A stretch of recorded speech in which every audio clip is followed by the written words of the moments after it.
दिल्ली विधानसभा चुनाव में बीजेपी की शानदार जीत के बाद सबको इस बात का इंतजार है कि दिल्ली के मुख्यमंत्री की कुर्सी किसे मिलने जा रही है। 20 फरवरी को दिल्ली के नए मुख्यमंत्री का शपथ ग्रहण समारोह होने जा रहा है। यह समारोह रामलीला मैदान में होगा। इस बीच दिल्ली में शपथ ग्रहण समारोह को लेकर तैयारियां भी तेज हो गई हैं। दिल्ली बीजेपी अध्यक्ष वीरेंद्र सचदेवा और राष्ट्रीय महासचिव तरुण चुग ने आज रामलीला मैदान का निरीक्षण किया। इस बीच यह खबर आ गई कि 20 फरवरी को शपथ ग्रहण समारोह अब सुबह 11 बजे शुरू होगा। इससे पहले कहा जा रहा था कि शपथ ग्रहण समारोह शाम 4:30 बजे होगा, लेकिन अब शपथ ग्रहण का समय बदल दिया गया है। शपथ ग्रहण समारोह में हुए बदलाव को लेकर यह कहा जा रहा है कि चूंकि बीजेपी अक्सर अपने इस तरह के कार्यक्रमों के लिए मुहूर्त में खासा ध्यान रखती है, इसलिए हो सकता है कि मुहूर्त की वजह से शपथ ग्रहण समारोह का समय बदला गया है।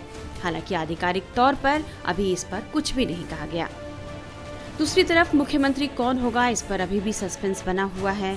बताया जा रहा है कि पार्टी विधायक दल की बैठक 19 फरवरी को बुलाई गई है, जिसमें सीएम के नाम की घोषणा होगी। 6 नाम रेस में अभी आगे चल रहे हैं।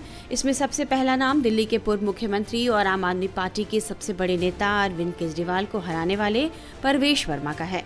उन्होंने नई दिल्ली सीट से अरविंद केजरीवाल को शिकस्त दी है। अटकलें रोहिणी से विधायक विजेंद्र गुप्ता के नाम पर भी लग रही है, जो दिल्ली बीजेपी के सबसे वरिष्ठ नेताओं में शामिल हैं और दिल्ली विधानसभा में विपक्ष के नेता भी रह चुके हैं। दिल्ली बीजेपी के महासचिव और जनकपुरी से विधायक आशीष सूद के नाम की भी चर्चा है। पार्टी का एक प्रमुख ब्राह्मण चेहरा और पूर्व बीजेपी अध्यक्ष सतीश उपाध्याय भी इस रेस में बताए जा रहे हैं। उन्होंने मालवीय नगर सीट से जीत दर्ज की है। महिला चेहरे में शालीमार बाग की विधायक रेखा गुप्ता भी इस रेस में मानी जा रही हैं। तो ग्रेटर कैलाश में आप के सौरभ भारद्वाज को शिकस्त देने वाली शिखा रॉय भी बीजेपी का एक प्रमुख महिला चेहरा बन गई हैं, जिनके नाम पर भी विचार चल रहा है। हालांकि इन नामों के अलावा दिल्ली बीजेपी चीफ वीरेंद्र सचदेवा का नाम अगले सीएम चेहरे के रूप में इस वक्त राजनीतिक गलियारों में खूब उछाला जा रहा है। दिल्ली का सीएम कौन होगा, इस पर भले ही अभी तक कोई फैसला नहीं हो पाया हो, लेकिन बीजेपी 27 सालों बाद दिल्ली में सत्ता संभालने जा रही है। इसलिए शपथ ग्रहण समारोह को भव्य बनाने की तैयारी हो रही है। इस कार्यक्रम में प्रधानमंत्री नरेंद्र मोदी, सभी केंद्रीय मंत्री, बीजेपी और एनडीए शासित राज्यों के मुख्यमंत्री और डिप्टी सीएम इस कार्यक्रम में शामिल होंगे। इसके अलावा उद्योगपति, फिल्म स्टार, क्रिकेट खिलाड़ी, साधु संत और राजनयिक भी इस कार्यक्रम का हिस्सा बनने जा रहे हैं। दिल्ली की महान जनता ने आदरणीय प्रधानमंत्री जी को भरपूर आशीर्वाद दिया है।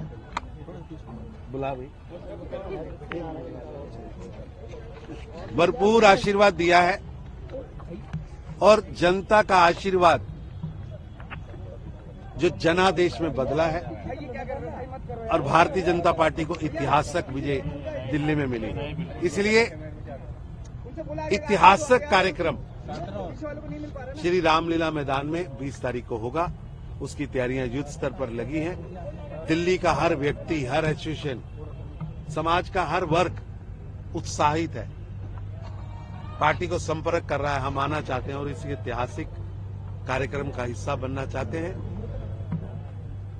भारतीय जनता पार्टी दिल्ली के उन सब लोगों की इच्छा को पूर्ण करने के लिए युद्ध स्तर पर काम में लगी।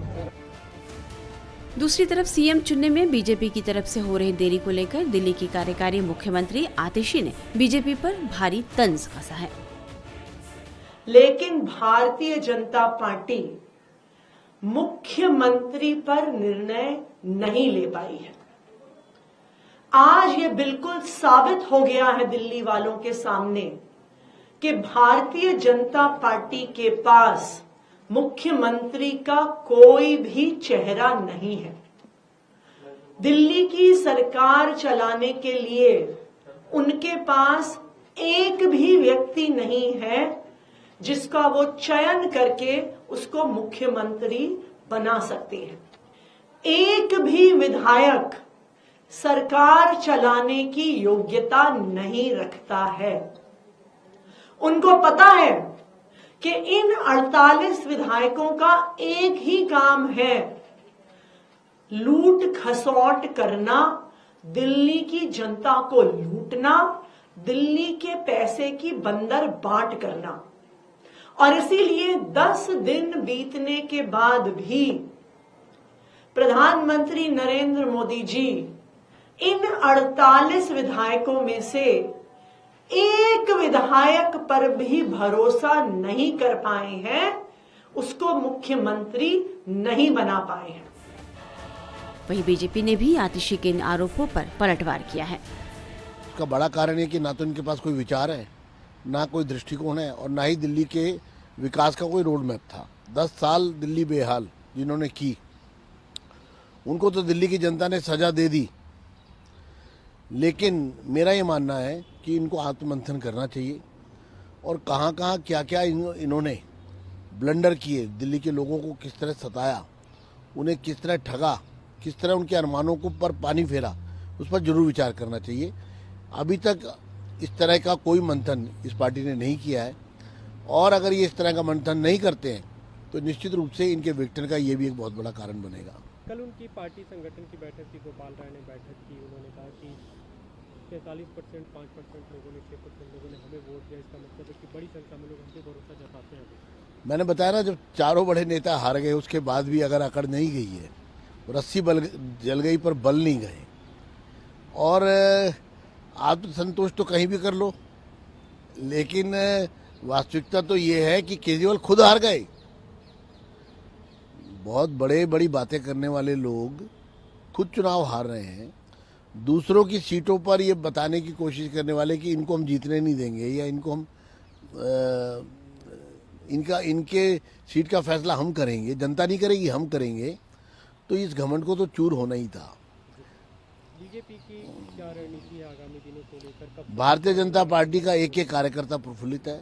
नरेंद्र मोदी जी के नेतृत्व में दिल्ली में एक प्रचंड बहुमत की सरकार बनने जा रही है और दिल्ली के विकास कार्यों को गति मिलेगी, विकास कार्य तेजी से आगे बढ़ेंगे और जो हर्डल्स, जिस प्रकार की रोक इन्होंने लगाई थी, जिस प्रकार का दिल्ली पर एक ग्रहण आम आदमी पार्टी के रूप में लगा हुआ था, वो अब हट गया है, समाप्त हो गया है। अब सिर्फ विकास, विकास और विकास। लेकिन जो खबर है कि कल बैठक होने वाली है, परसों शपथ होगा, आप लोगों के पास कोई आधिकारिक जानकारी है? मैंने बताया ना, ये सब प्रक्रिया का हिस्सा है और प्रक्रिया अपने गति से चल रही है। सब कुछ समय आने पर आपके समक्ष आ जाएगा और लोग अब ये चाहते हैं कि जो 10 साल की जो खाई है, अभी एक प्रकार से जो दिल्ली के विकास पर जो ग्रहण की, वो खाई पहले भरने की ज़रूरत है और उसके ऊपर एक इमारत, एक खूबसूरत इमारत, विकास की इमारत, दिल्ली के विकास को, ये एक चहुमुखी विकास की एक गति लोग देखना चाहते हैं। कब तक सरकार की उम्मीद करें, कब तक सरकार बनेगी? बहुत जल्द आपके सामने सभी चीज़ें आ जाएंगी। अब हम आपको लेकर चलते हैं रामलीला मैदान, जहां से हमारी संवाददाता भावना किशोर शपथ ग्रहण समारोह की तैयारियों के बारे में आपको बताने जा रही हैं। रामलीला मैदान एक बार फिर से तैयार है नए मुख्यमंत्री के लिए और साथ ही अगर बात करें तो यहीं पर शपथ ग्रहण समारोह होने वाला है। आपको हम तस्वीरें दिखाते हैं कि तैयारियां जो है वो जोरों शोरों से शुरू हो गई हैं। ये आपको हम दिखाते हैं कि किस तरह से यहां पर आप देखिए कुर्सी जो है वो पहुंचनी शुरू हो चुकी है, टेंट लाए जा रहे हैं। इसके साथ ही अगर बात करें तो जेसीबी मशीन पहुंच चुकी है। जमीन आप देख सकते हैं कि इसमें काफी मिट्टी है, इसको दबाया जा रहा है, लगातार पानी का छिड़काव किया जा रहा है। इस वक्त अगर बात करें तो रामलीला मैदान में सभी तमाम जो संबंधित अधिकारी हैं जिनको ये पूरी रिस्पॉन्सिबिलिटी दी गई है कि किस तरह से यहाँ पर तैयारी करवाना है, वो यहाँ पर पहुंचे हुए हैं। आप देखिए यहाँ पे कुर्सी, टेंट और तो आप देखिए टेंट के अंदर तमाम यहाँ पे अधिकारी बैठे हुए हैं। 20 फरवरी का दिन होगा, यहाँ पे शाम 4:30 बजे मुख्यमंत्री जो हैं, नए मुख्यमंत्री वो शपथ लेंगे। और आपको दूसरी तरफ की भी तस्वीरें दिखाते हैं कि किस तरह से यहाँ पर जो तैयारियां हैं वो काफी तेज हैं। अब अगर बात करें बीजेपी सूत्रों के अनुसार तो प्रधानमंत्री नरेंद्र मोदी के साथ मुख्यमंत्री, एनडीए के नेता, केंद्रीय मंत्री, कॉर्पोरेट जगत के कई उद्योगपति, फिल्म स्टार जो है वो शपथ ग्रहण समारोह का हिस्सा होंगे। इसके साथ ही आप देखिए सामने आपको मंच दिख रहा होगा, उस मंच को सजाया जाएगा और वहीं पर नए मुख्यमंत्री शपथ लेंगे। सूत्रों के मुताबिक एक भव्य कार्यक्रम का आयोजन बीजेपी कराने जा रही है। दिल्ली में लगभग 12,000 से 16,000 लोग हैं, विभिन्न देशों के संत, ऋषि, कई सारे सारे लोग इसमें शामिल होंगे।